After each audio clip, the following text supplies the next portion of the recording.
Thank you all for being here. As the Deputy Chair of the Progressive Caucus, I am grateful to have our members united to ensure the Department of Homeland Security faces accountability. Last week, the nation watched an ICE agent shoot a Minnesota resident in broad daylight. Not once, not twice, but 3 times.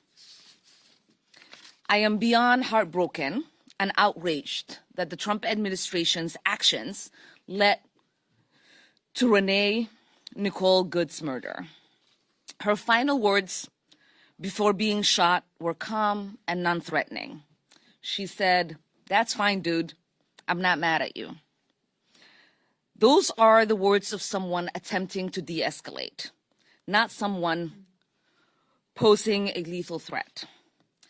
After the shots were fired, the agent is heard saying, "Fucking bitch." This did not happen in isolation. This was not an accident, and it was certainly not inevitable. This killing is the direct consequence of deliberate choices made by Donald Trump and his administration. Over the last few months, the president has repeatedly inflamed tensions, espoused hateful rhetoric, and intensified attacks on Minnesotans, especially the Somali community. ICE's increasingly violent actions have terrorized our state and culminated in this needless loss of life. This is what happens when you give people with guns impunity. Dangerous things take place. To be clear, demanding accountability is not radical. Calling for systematic reforms are not extreme. This is the bare minimum required to restore safety and justice back to our communities. The American people deserve answers and accountability. They deserve to live without fear of federal agents acting as judge, jury, and executioner in our streets. And so today, I am glad to announce that the Congressional Progressive Caucus has adopted an official position to hold ICE accountable. Our caucus members will oppose all funding for immigration enforcement in any appropriation bills until meaningful reforms are enacted to end militarized policing practices. We cannot and we should not continue to fund agencies that operate with impunity, that escalate violence, and that undermine the very freedoms this country claims to uphold. ICE has no place in terrorizing Minneapolis or any American community.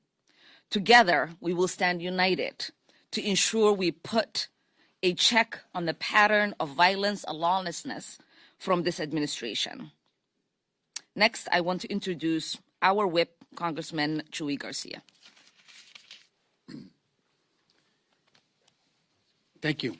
As the whip of the Progressive Caucus, I am pleased to announce that our caucus has voted to oppose any appropriation to ICE and Customs and Border Patrol unless specific reforms are met.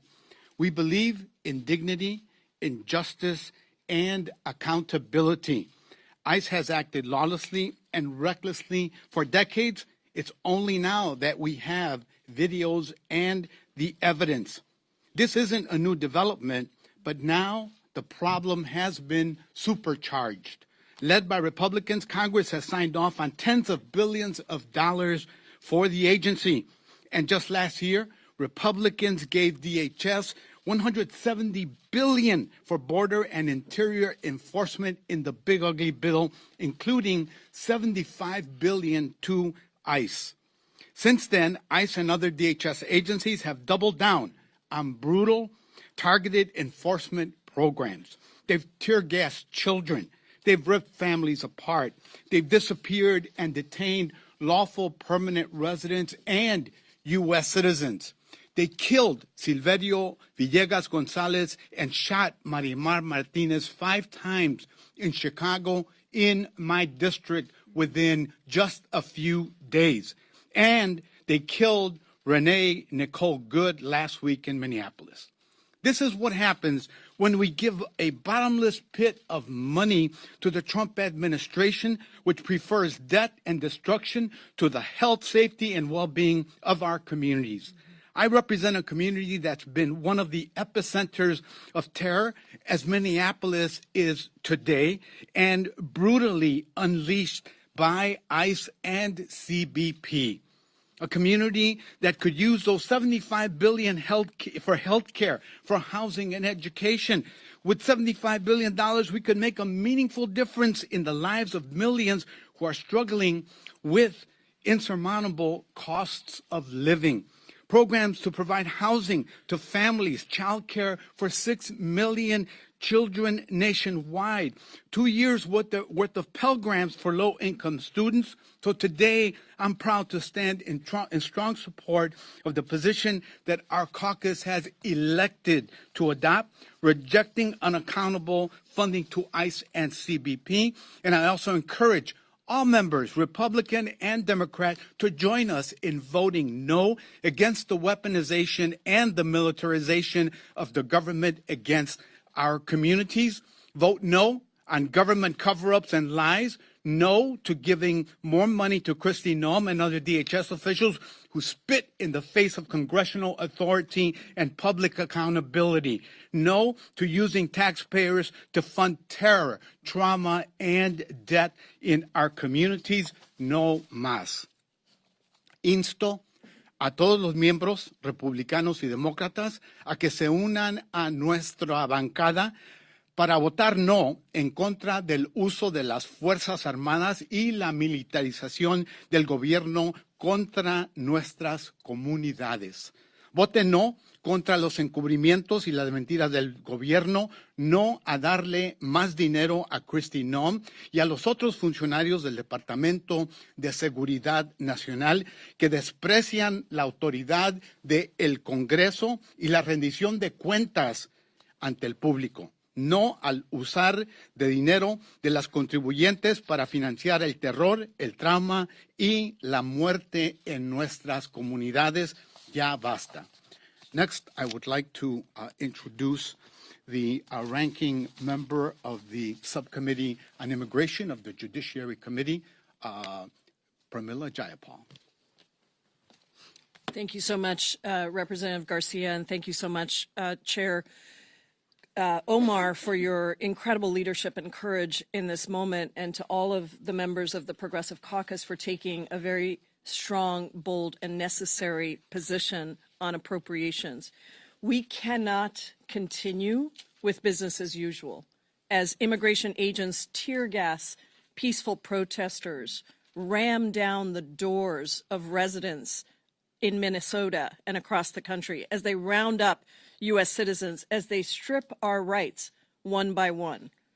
Last week, we all watched in horror as an ICE agent killed Renee Nicole Good in the streets of Minneapolis. She is not the first person to die at the hands of a rogue agency. And nothing we say or do can bring back Renee or any of these other individuals. But we can demand change in their memory. We have to urgently pass legislation to roll back the excessive funding for immigration enforcement that was in the Republicans' big bad betrayal bill.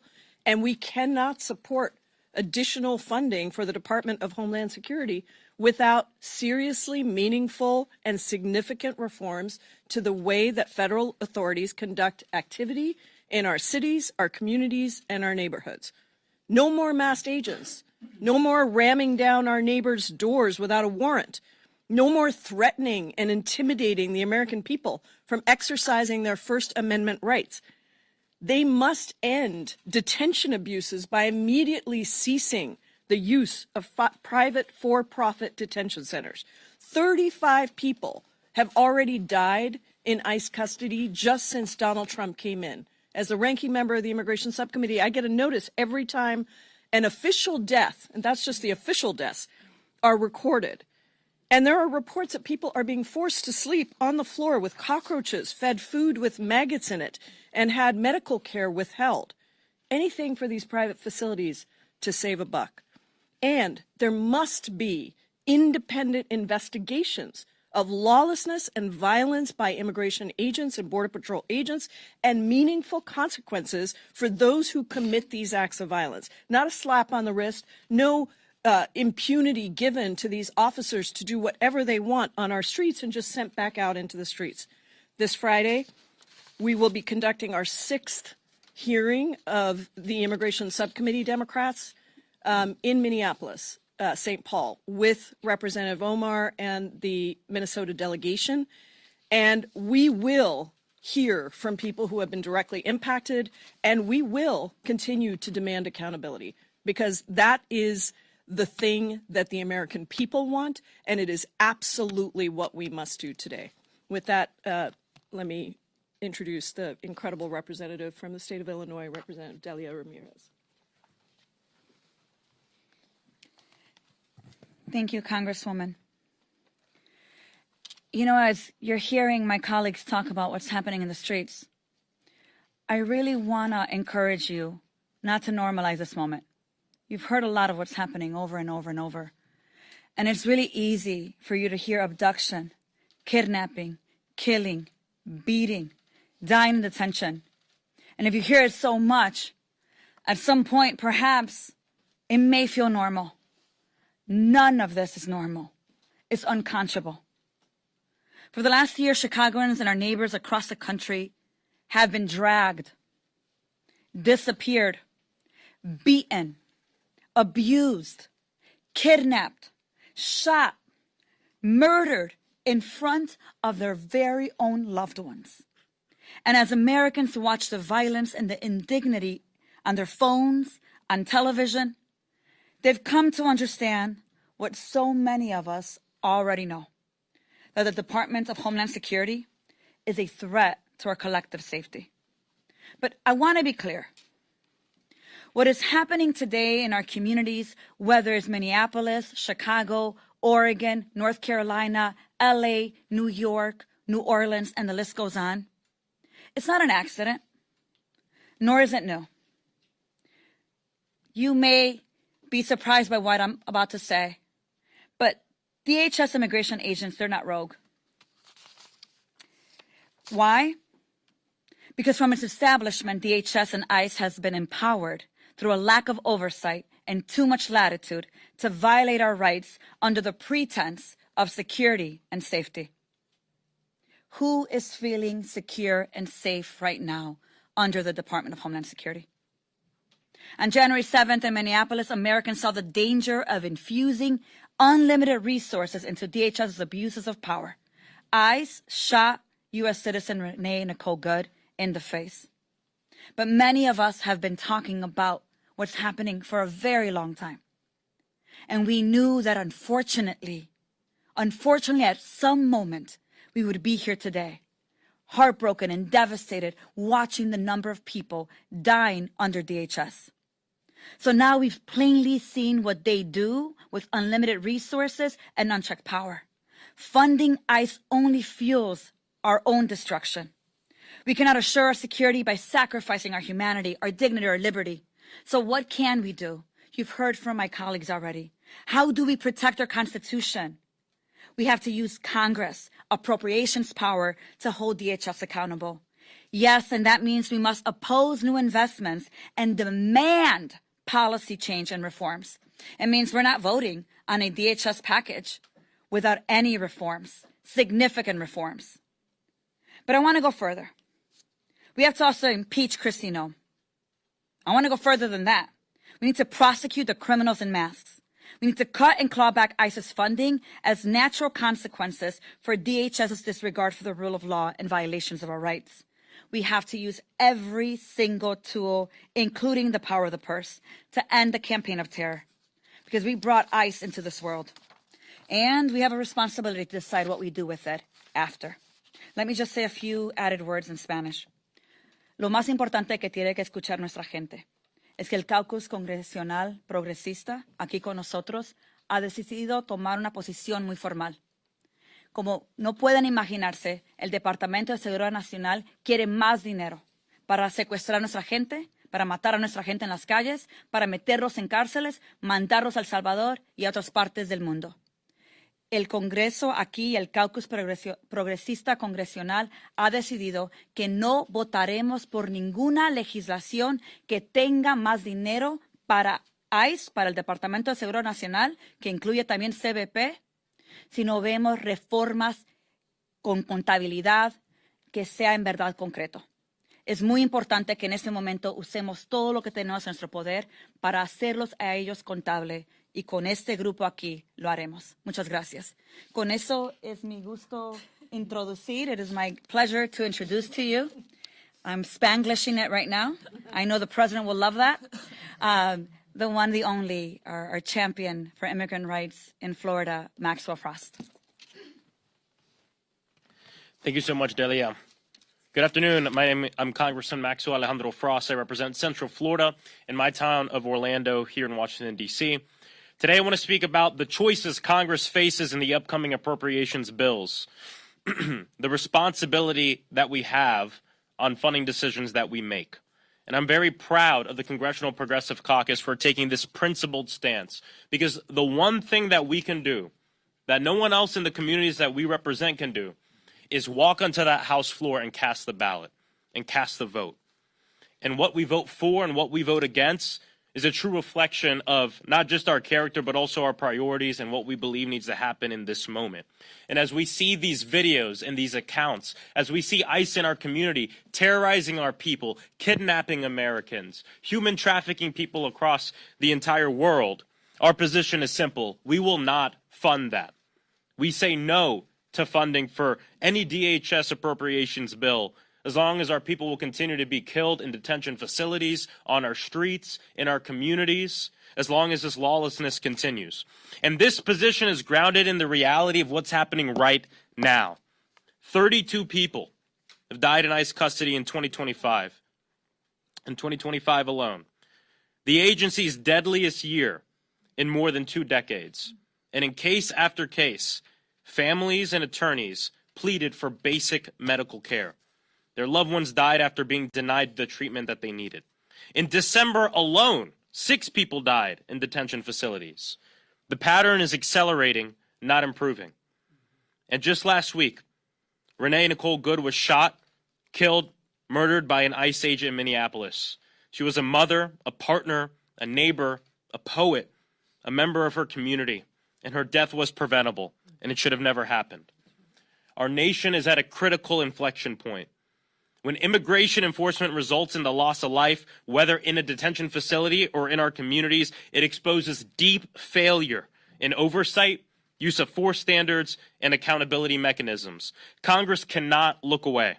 Continuing to write blank checks without demanding change only will allow these tragedies to continue, and to be honest, it also means that we are complicit. That is why we are calling for clear, enforceable guardrails. Stronger limits on the use of force, independent investigation when harms occur. We cannot depend on this administration to police themselves, and an end to the enforcement practices that are terrorizing our communities. People should not be afraid to go to work, to take their kids to school, or to simply live in their own neighborhoods because of how immigration enforcement is carried out. But I'll be honest, without us doing this, we cannot depend on this administration to do anything. I mean, hell, if they didn't care when gunmen walked into our elementary schools and murdered children on the floor in cold blood as they were there to learn, why the hell would they care about Renee Good? If they don't care when people go into our synagogues and our temples, when people go into our churches and murder our people in the middle of the street, just so the gun lobby can make more money, why would they care about the United States government doing the same thing to our people? That is why Congress must assert itself and step up. And the last thing I have to bring up is just the callousness of our leadership in the White House right now. That no matter what your political beliefs are, that an American died. She was murdered. Need I say executed by a federal agent who looked her in the face, looked her in the eyes, and then shot her in the face. And as her car turned into a casket and rolled away uncontrollably and hit a pole, he called her a fucking bitch. And then the president and the vice president and Kristi Noem take to social media, take to their podiums to tell the country that she's a domestic terrorist. And then my colleagues on the other side of the aisle had the audacity to take to social media, to take to the oversight committee to say, well, hold up. We got to let the process play out to know what happened. Trying to gaslight us from what we saw with our very eyes. Of course, everybody deserves due process. You know who didn't get due process? Renee Nicole Good.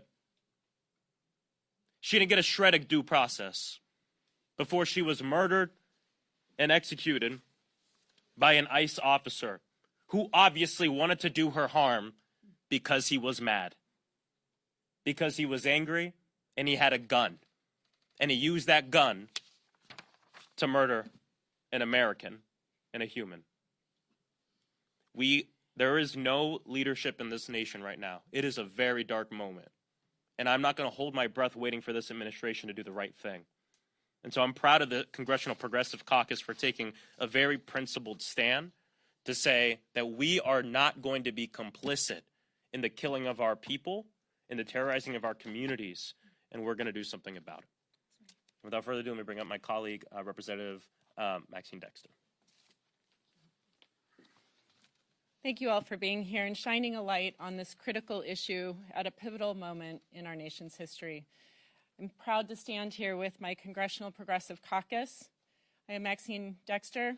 I am a mother, a physician, and very proud U.S. Representative for Oregon's 3rd Congressional District. Details are still emerging, but one thing is absolutely clear. When any law enforcement officer fires a weapon in any community, the public must have answers to questions. They must have accountability and transparency. Transparency cannot be optional. Accountability cannot be optional. And due process is not just not optional, it is foundational to the priorities of our nation, to the principles of our country. There was a time when the American people could trust the federal government. We could believe that they were upholding principles and our laws, and that they would share information based on facts, not spin or propaganda. That time has passed, folks. That's why I'm grateful to Oregon's Attorney General, who has launched an independent investigation to gather facts without political interference. This independent investigation is so critical because, as you have heard, there's a disturbing pattern across this country, from Portland to Minneapolis to Chicago, where masked federal agents act without fear of being accountable to the law. This impunity, this type of conduct, has led to U.S. citizens being detained and assaulted. It's led to wrongful deportations. And last week in Minneapolis, it led to the murder of a mother and a poet, Renee Nicole Good. We are here to say this is not normal. We are taking a stand against it, and we will stand against anyone who will not abide by the laws and the principles of our nation. The Congressional Progressive Caucus will oppose any appropriations bill that funds immigration enforcement without meaningful and actionable reforms that ensure transparency and accountability to the law. No blank checks, no business as usual. It is horrific that I must say this in the year 2026, but I will every single day until it is reality. Our communities deserve a federal government that is accountable to the law, that is committed to keeping them safe, that won't murder them in cold blood. Nothing else will do. Thank you. I yield back now to our Deputy Chief or Director. Oh, sorry. Or something or other. I'd like to open it up for questions, and Ryan from NBC was first person to ask to. So please. Yeah, Kyle from NBC. Wanted to ask, have you had a chance to talk to Leader Jeffries yet about this position from the Progressive Caucus? And also, do you have confidence you'll be able to keep the full Democratic caucus united against DHS funding? We have had the opportunity to dialogue with him and with Democratic leadership. Democratic leadership understands what is going on. They are very concerned, and they also share our sentiment that we need to do something to bring reform, to bring change, to stop the lawlessness, the cruelty, and the abuse of power that's taking place within ICE and CBP and DHS. Yes, sir. I'm curious, many of you talked about needing significant reforms in order to support a DHS funding bill. I'm curious if you can add some specificity behind are there any specific provisions that are red lines that if you all don't see them, I'm just looking to get some clarity on what you all mean by I'd like to start significant with reforms. Ranking Member of our Judiciary Committee talk about that. Thank you. The Immigration Subcommittee, Democrats, we have been putting together a list of what constitutes meaningful reforms. Some of them you may have heard of, some of them you may not have, but obviously things like not wearing masks, requiring a warrant for an arrest, the private detention facilities, the issues that we've been seeing with the federal government not sharing information with state law enforcement officials around independent investigations for accountability. So there are a number of things that we have identified that are really all critically important because the abuses are so widespread and occur in so many different places. We have to address all of them. And I think I think it is important for us to understand that one small fix to some meaningless provision does not constitute serious accountability. And I will say that the Judiciary Committee and Representative Garcia, critical member of that committee, we have turned, this is our second hearing, I'm going to go back right now, in Judiciary that has become a hearing on Minnesota. Because every bill that they try to bring forward has nothing to do with the real issues that we are dealing with, but we have forced the Republicans on the committee, because every Democratic member has stood up and said, how can you watch this? We have played the videos. We've done frame-by-frame analysis. We are not going to rest until we have that real accountability, and we will not vote for these appropriations bills that do not include that kind of significant reform and accountability. Let's go to this side. Yes, sir. How many Democrats do you anticipate will support your all's proposal to not support any ICE funding? I don't have a precise number on that, but we feel very strongly as a caucus. The vote was overwhelming, nearly unanimous, I believe. And two, we've heard from all quarters of the Democratic caucus, members who are very concerned about what's transpiring, understand that DHS is out of control, that the abuses are pervasive and throughout, and that it needs to stop. So we know that there'll be additional support from other caucuses. And if this means, we have another government shutdown because you guys, don't approve of this funding, what is your message to Democrats and to lawmakers? Well, we're not ready to talk about a government shutdown. We're talking about an issue that's captivating the nation and the need for reform of an agency that's received so much money that they don't know what to do with it. And the more that they have, the more that they'll spend, the more the abuses that will occur on American citizens and other individuals. Yes. Thank you. If you propose defunding ICE, then how would you deal specifically with illegal immigrants who do have criminal backgrounds in the U.S.? Look, the law is clear on the removal of such immigrants who may have criminal records. We're not opposed to that.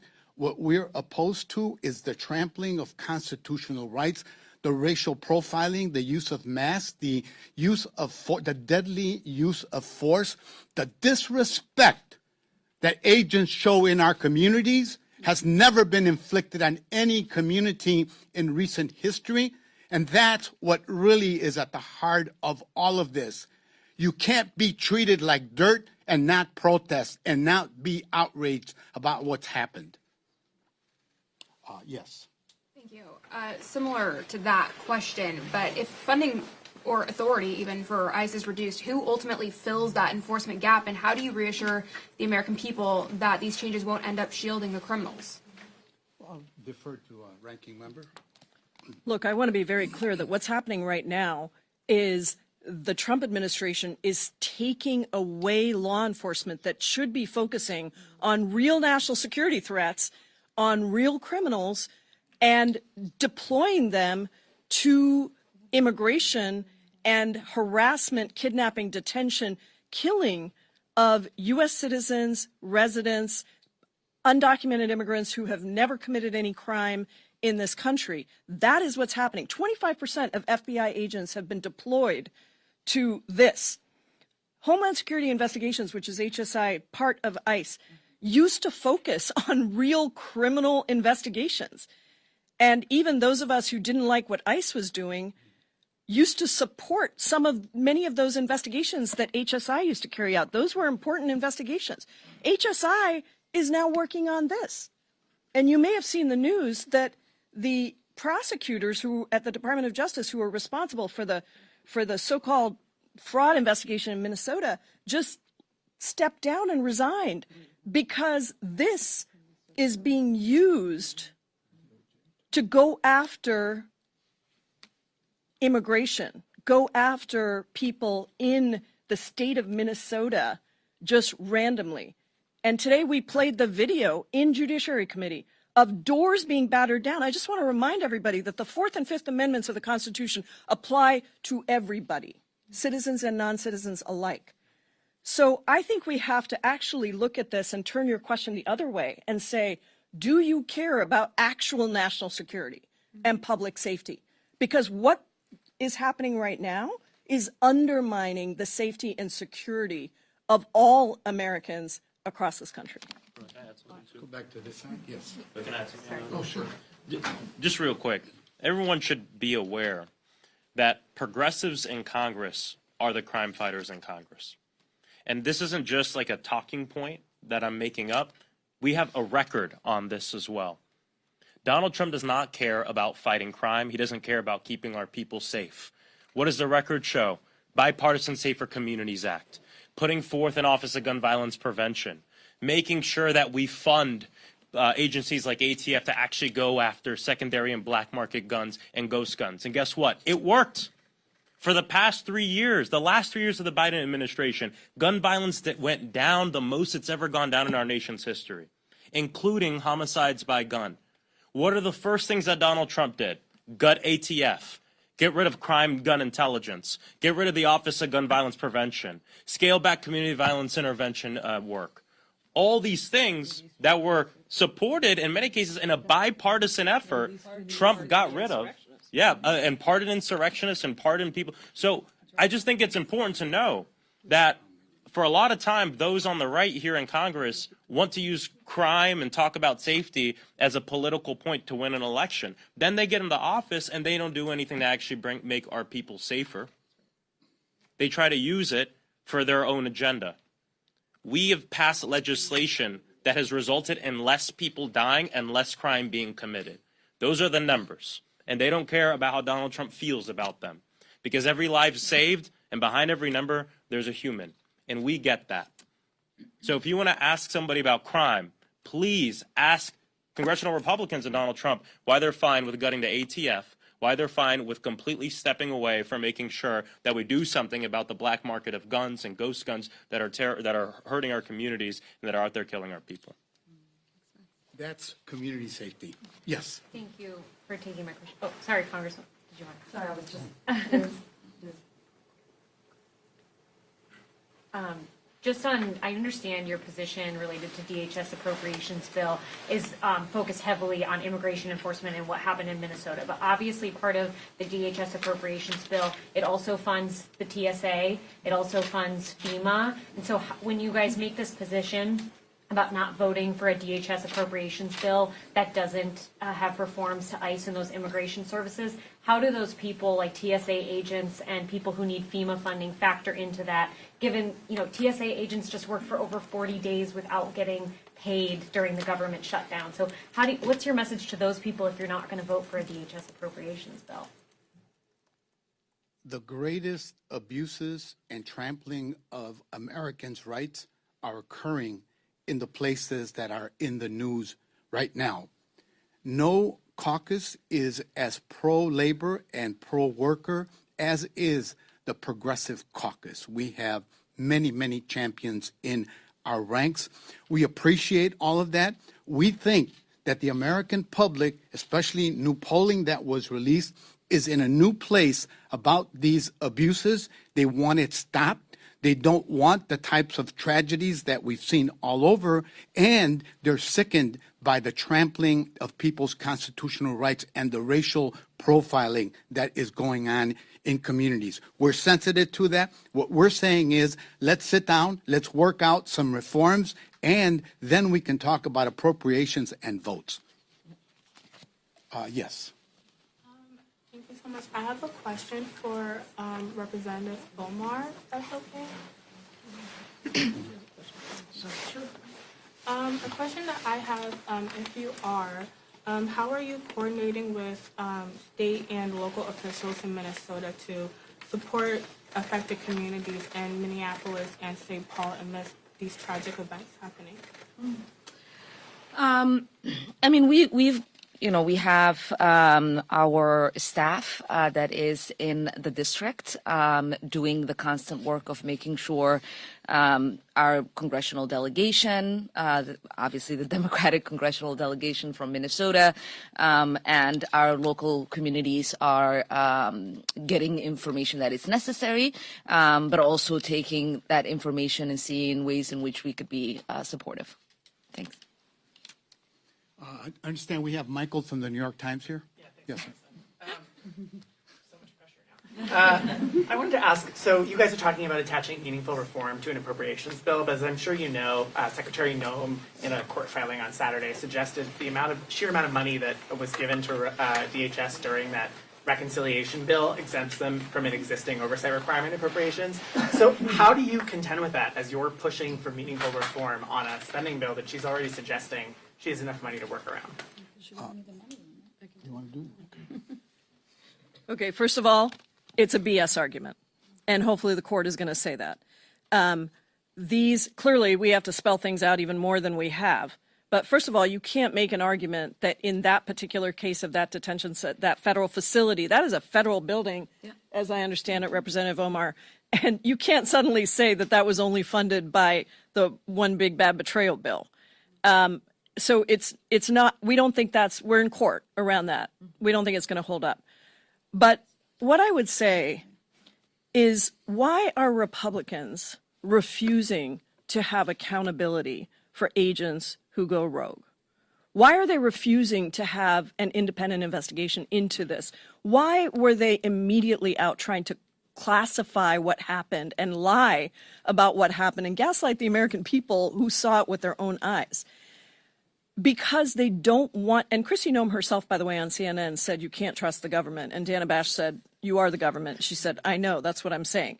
So I don't think we can trust what they're saying right now, and it's an unfortunate thing, but I think we have to be aware that when we write the appropriations language, we're going to have to spell out even more clearly than we have what this applies to, and they can't try to draw this distinction between what was in the big bad betrayal bill and what's in appropriations. I don't think the court will see what the court does. I also want to reiterate that two of the three shooting victims that have been in the news, the first one last summer at the end of June, Silverio Villegas, had just dropped his kids off from school. Same thing in Minneapolis. And the third one, the woman, my neighboring community, who was shot 5 times, Marimar. They also called her a domestic terrorist. The case fell apart. It was dismissed. They dropped the charges.